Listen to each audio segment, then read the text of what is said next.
Good morning. Thank you very much, Alberto, for the introduction, and I hope that I can tease you and trigger a lot of Twitter questions to be collected while I'm speaking. And well, I have prepared a speech, but those who know me, they don't expect that I am very close to my speech. So I am more on the jazz side of music, which means an improvisation around a theme. And the theme is, of course, the motto of the conference. The motto of the conference is, how is society changing and how is technology changing around us? And on the right side of this picture, you see the data-driven society with rain and a man with an umbrella that is transforming the rain into drinking water. And this, I think, is a good symbol for what is currently happening. There was a sentence from David Cameron 2 years ago, and he said, now we expect to have the data revolution, and this will make the bloody statisticians obsolete. This is not how he expressed himself, but it was more or less the sentence. So there is an expectation out there that the data rain is solving the problem. And I think here it is quite clear that this is not going to be the case. Last week I was in New York, and I was listening to my colleague from Uganda, and he had another example. He said, well, the data deluge is comparable to trying to find gold in a big pile of soil where you don't find anything. And at the end, once you have managed to get through all the soil, then you find a gold nugget, and this is the signal. So this is more or less where we are. The number of data is tremendously increasing, but it's mainly noise and not yet signal. And of course, the society around us is also more and more driven by technology. You only have to go to a public transportation and observe what young people are doing once they are in that train or tram or a bus. They immediately plug in, they play with their phones all the time. So I think there is a behavioral change which we cannot overestimate in terms of what it means in data creation. So the requirements to the statistical community is also changing. We more or less are faced with a kind of we are trapped in a sandwich position. On the one hand, data produced on a machine-to-machine way. On the other side, in particular, when we look to the situation in Europe, we have evidence-based decision-making in a very strict way. So, for example, the Maastricht Treaty indicators, they ask us statisticians to come up not only with indicators, but with the truth. I was asked many times, please, Mr. Radermacher, can you give us the truth about the deficit in one country? And I said, well, the truth is not my business. So I am a statistician, and the relationship between of a statistician to truth is like judges' relationship to justice. I want to be as close as possible, but I never can tell you whether it is in fact the truth that I can tell you.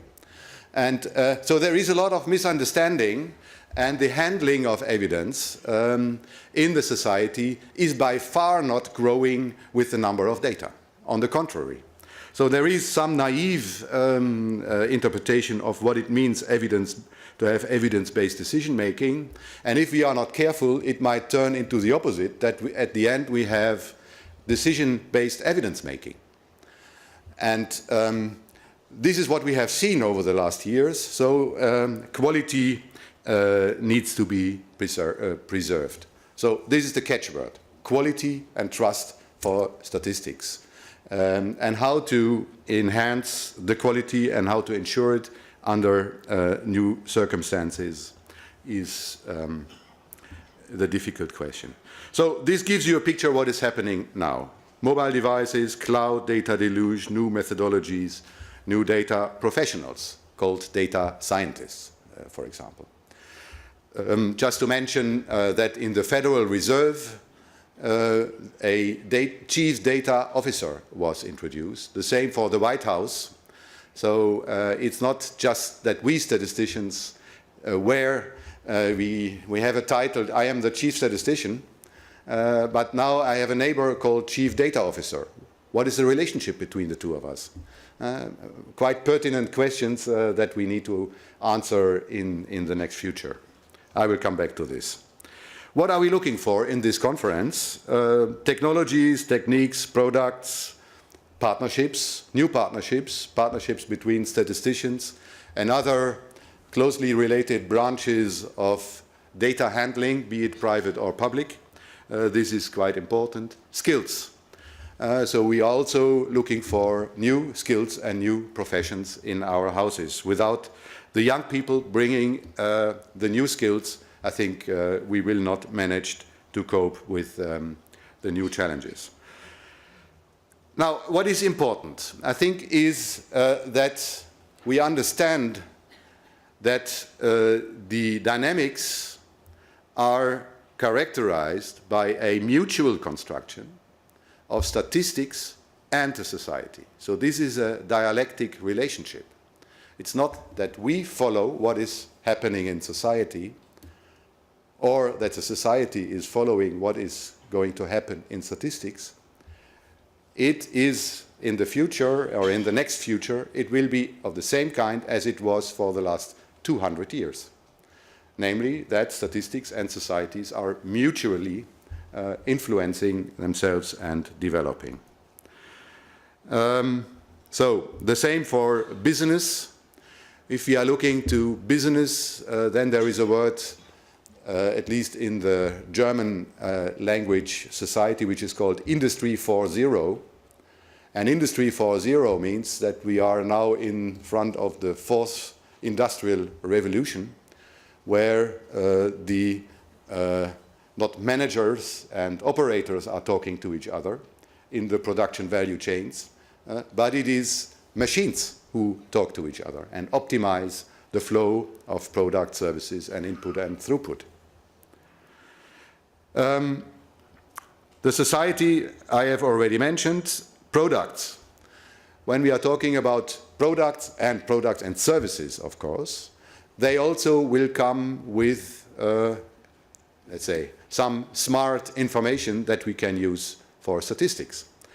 Think about scanner data for price statistics or for the household budget information. This is quite important. The same for geospatial information. It's more than terabytes of satellite information which is currently collected on a regular basis. And the question is, why aren't we using this in a more intensive way in statistics? So to put all of this together, the question is, what is the role of statistics in this two-way dynamic interaction between statistics and the society? First, it is important to understand that statistics is a technology, and that this technology needs to be developed and communicated in such a way that everybody understands, inside statistics but also in the society, that we are talking about a high technology. So, statistics, high tech. And the most prominent example where you see the difficulty to communicate this is the change from the classical census, the traditional way of counting people, to a mixed mode, multiple source census. And I know what I am talking about because I witnessed this exercise in Germany, how difficult it was to convince the budget people, the ministries, the mayor, the normal citizen, the media, that the new form of a census, which is coming from different sources, is at least as good as the old census would have been. Very, very difficult. But at the heart of all of this is that we have to convince people statistics, modern statistics, is high-tech. And it is based on science. So we are not just introducing statistical tools, whenever we make the next step, we must have a confirmation by a scientific background. Consistency with science is absolutely crucial. Statistics means power. I just have to quote Michel Foucault, the French philosopher, who said, well, power was in the, let's say, dictatorships, power was in the hands of the dictator or the king. If we want to create a democratic society, then power has to be shared amongst those who are governing and those who are governees. And therefore, a principle like impartiality for statistics is absolutely crucial. Because this would entitle every citizen to have the same access to data, open data, free data, cost-free data, like the government or the parliament has. Extremely important also when we look at the discussion at the UN level. So the civil society participating in the same way as the government. Culture. Statistics is culture. Numbers are culture. They are a language. And this is quite clear in the European context again, because in the European context with 28 different cultures, which have to come together to agreements which hold mutual trust. This, of course, needs, in the first place, the rule of law. So you have to have solid contracts amongst all the member states. But secondly, these contracts need to be monitored. And as we could see with the Maastricht data, in the famous Greek drama of Greek data, if this is not the case, then trust is totally destroyed, and this has a huge impact on also repercussions for policy making. So statistics as a language, as a cultural element, is very important to understand. And basically, what is the most important is trust, of course. Now, this is just a picture of the world of the things and the internet as we see it around us. We have to change from a world of surveys to a world of multiple source and mixed mode designs. This is easy to be expressed, but it is extremely difficult to roll out and to implement. Why? If you think about the world of surveys, then the world of surveys in statistics is still, I would say, in many statistical offices around the globe, it is the business architecture, which was introduced in the 1950s and 60s. So after the Second World War, the streamlining, the organizational thought was we organize streams of work in around surveys. This was the labor force survey, household budget survey, survey on income and living conditions, farm structure survey. Everything was organized around surveys, including the population census. And this gave control to the statisticians and efficiency. So efficiency meant everything is integrated in a pipe which is called survey. Now take the household budget survey. Then we are in discussion in Europe what to do with the household budget survey. And the first thing that you spot is that the future of the household budget survey is not a survey. Because many of the elements which were conducted by a questionnaire to households in the past are already out there. You have scanner data, you have information from credit cards, the fidelity cards, and. So it would be weird to organize household budget surveys as a survey. Easy express, difficult to change. So a change management would have to make it clear that we have to change the whole factory organized around surveys, business architecture of the post-war period, to a kind of new architecture where instead of surveys we have a kind of organization where outputs are assembled based on different data inputs. Extremely difficult to make understood also for statisticians, because it is about ethical beliefs, it is about understanding of culture, of quality, and so forth and so forth. So this is where we are.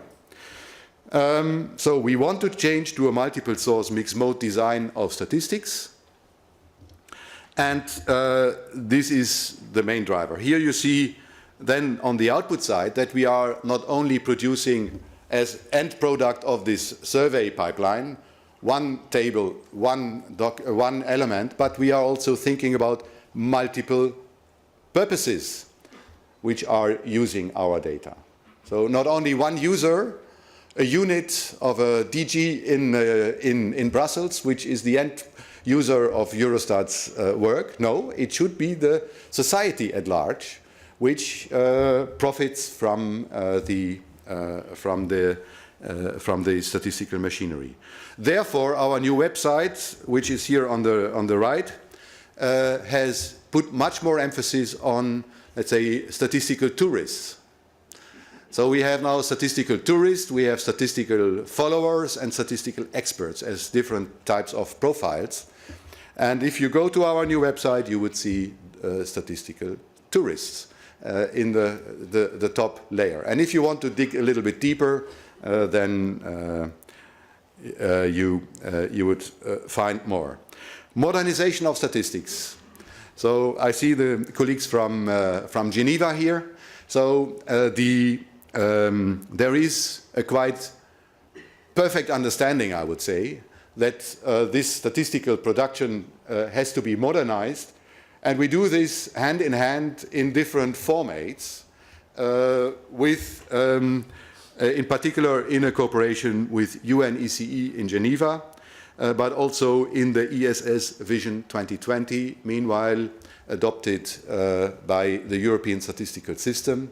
And with a roadmap, we call this the navette, the minibus of projects, where we will invest almost 60 million euros over the next years in order to get the European statistical system modernized. Investing in statistical research and education, extremely important. We have had talks over the last half year speaking about what will happen with the survey statisticians in the future. Is there a line in the Horizon 2020 program that assures that this research, this fundamental research, can be conducted? Well, we all have to move a little bit. We have opened the door in the RTD program, on the one hand. On the other hand, I think that we cannot simply continue as survey statisticians with survey statistics methodology. We also have to integrate in survey statistics methodology the new circumstances. And I think the conference is about that. What about us? Well, if this is a researcher, an I profile, then the researcher would have an in-depth knowledge of a specific area.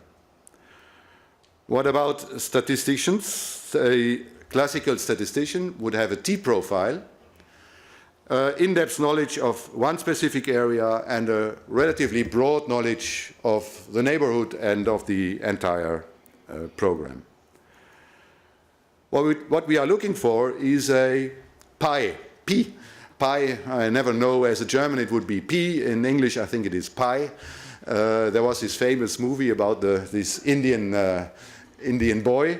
The pi profile is now combined. It is the I statistician. What means I statistician? It's in-depth knowledge of the specific statistical area and IT. So we need to integrate the data science in our professional profile. It's not just to know the survey methodology, the validation program. We really need to know have to have the competencies of IT. Now, if you are looking to it from a bit of a different angle, and we ask ourselves, where are we statisticians in the famous data, information, and knowledge pyramid? And data is facts and figures which are without, let's say, a specific metadata, so they are not organized, they are noisy. Information is organized data, so data plus metadata, and knowledge is know-how, understanding, experience, and so forth. Then I think our location in the past was that we have said, okay, we are the data collection machinery, and the data collection machinery would reduce the broad number of data to aggregates, and the aggregates are then classical statistical information with metadata, with a meaning, with a context, interpretable, readable, accessible. Now, what will happen in the context of the data revolution? The blue basement will be broadened in a unprecedented dimension. So we will be floated with data, so, which means that the collection of data is no longer the main characteristics of statistics. Nevertheless, it's not that I would like to say that data collection is completely substituted by existing data. No, we will have a mix. So the mix means we will have to use already available data combined with survey data collected by our questionnaires, online, offline, taxi, in all forms. So we will have a mix of data collected by us and not collected by us. What does this mean? This means that from an ethical viewpoint, the classical distinction between here, the good statistician based on own observations, and the modeling becomes fuzzy. Because whatever we produce as information basically will be based on a model. If you think a little bit deeper on it, it was already the case in observation-based statistics, because also a questionnaire is a model of the reality. But we were believing that we could separate the world in here observation-based statistics and there model-driven econometrics and whatever. This certainty will disappear. So also the beginning of the process will be much more model-driven and not questionnaire-driven. Secondly, I think we are asked, and we are already entering the world of knowledge. So we cannot simply say we stop where the table is ready and we have put the table on the website. This is no longer the case. This is over. We are asked also to contribute to the making of knowledge. Just to give you an example of indicators. So my personal use of indicators is here in the more or less interface between information and knowledge. Indicators, for example, last week we have discussed indicators in the context of the UN, the Sustainable Development Goals and indicators. And here the question is, of course, we have a clear use, namely the Sustainable Development Goals and targets. And now the question to the community of statisticians is, what kind of knowledge can we offer, not information, what kind of knowledge can we offer for the UN to observe, monitor, blah, blah, blah. And so many political uses in the political life cycle to monitor these goals and targets. So we are talking about knowledge and not information. Targeted for one purpose, single use, very clear, and therefore I think our business in statistics is knowledge. Indicators is just one example. I could continue with flash estimates. So we are now asked by the Commission to come up with flash estimates for social indicators. So to speed up, let's say, the social side of macro, so as not to have at the end only the economic world at macro level, but also for employment, distributional aspects, and so forth. This is our job. But In many cases, we will not be able to do this job alone, but we have to cooperate with our direct neighbors. And therefore, I am quite happy to have on the podium the speakers that we will have after me. So, I think the main message is the profile from the classical statistician, data collection, organizing work from statistics from data to information will move up a little bit. And we have to ask ourselves, what does this mean? How far do we go? Where do we end? Where is the risk area? Where is the danger zone? Where starts political interpretation, normative setting, value judgments, which we should not integrate. So, for example, composite indicators. If we take this example, do we embark on the world of composite indicators, HDI, for example? There my answer would be no, because composite indicators in the classical manner includes weighting schemes, and the weighting schemes are including a lot of value judgments and implicit normative settings. So this is not for us. But as soon as we have a kind of algorithm which is repeatable, controllable, I think then I am very much in favor of including also models, flash estimates, and all of this in our program. So to come to an end, what are the opportunities, not the challenges, the opportunities in front of us are to generate trust and confidence, to continue with quality, and quality, let's remember, is a multidimensional concept. No, it's not just reliability, it starts with relevance, timeliness, and all of that. Infrastructure for an informed society, so we are infrastructure. What is infrastructure? It's paid, financed by the taxpayer, normally. That makes it infrastructure. Like the pipes, like canalization, we are infrastructure. But absolutely fundamental for the society. New data sources we have to integrate. In the collection, we have to take advantage of the new technology. The right to privacy. We are experts in protecting the privacy of information. But the future of this will have to be handled in a different way compared to what we did in the past. Let's be creative and not risk averse. Let's handle the risk in a risk management approach, risk assessment approach, but not in a risk aversion approach. Otherwise we will lose. Standardization, of course, is extremely important if you want to have comparable data. Robust quality management, financial and legal frameworks are the enablers.